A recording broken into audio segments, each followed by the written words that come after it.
let's look at simplifying a radical where we have an imaginary number. So first let's look at 10 plus the square root of negative 108 all divided by negative 6. So having a negative inside of the square root, by definition the square root of negative 1 is equal to I. So that negative on the inside is going to come out as an I. But now let's work on the 108. So what we want to think about is 108. If we break that up into factors, 108 is 3 times 36. So 36 is a perfect square. 36 is 6 times 6. So anytime we have a perfect square inside of a square root, we're going to be able to take that perfect square factor out of the square root. So when we're thinking about the square root of 108, so that's the square root of 3 times 36 if we break that down inside of the square root. So the square root of 3 times the square root of 36 is equal to the square root of 108. So because 36 is 6 squared, when you take the square root of something squared, we're going to end up with just 6 and our square root of 3. The 3 is not a perfect square. It doesn't have another factor to go together with, so it has to stay on the inside. That 6 squared, that's what gets to come onto the outside. So the perfect square factor, the one that has kind of a match on the inside, that one comes out. The 3 does not have a match, so it stays on the inside. So looking back to our original square root that we started with, we still have our negative 10. That negative 1 on the inside is coming outside as an I.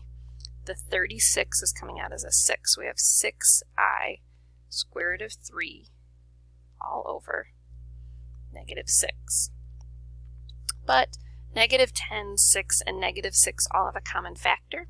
So we can go ahead and divide by 2 on each term on top, divide by 2 on each term on the bottom.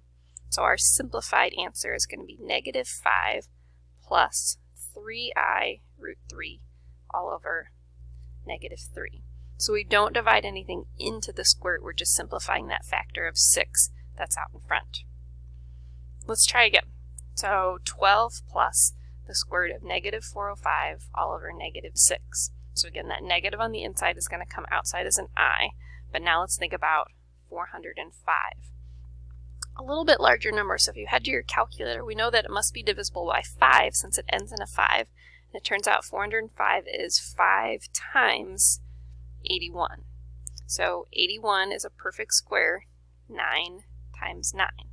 So when you're thinking about the square root of 405, think of that as 5 times 9 squared, or 5 times 81. So that square root of 5 is going to be stuck inside of the square root, but the square root of 9 squared is going to become 9 on the outside without the radical. So the square and the square root cancel each other out. So the square root of 405 simplifies to 9 root 5. So looking back to our original problem, we still have our 12 out in front. The 9 is going to come out as well as the I from the negative that was on the inside. So we now have 9i root 5 all over negative 6. We have a common factor here again. 12, 9, and negative 6 are all divisible by 3. So we can go ahead and divide each term by 3 to get our simplified answer. So 12 divided by 3 is 4. 9i root 5 divided by 3, we've got 3i root 5. And negative 6 divided by negative 3, we have negative 2. So this is our simplified radical from our original expression.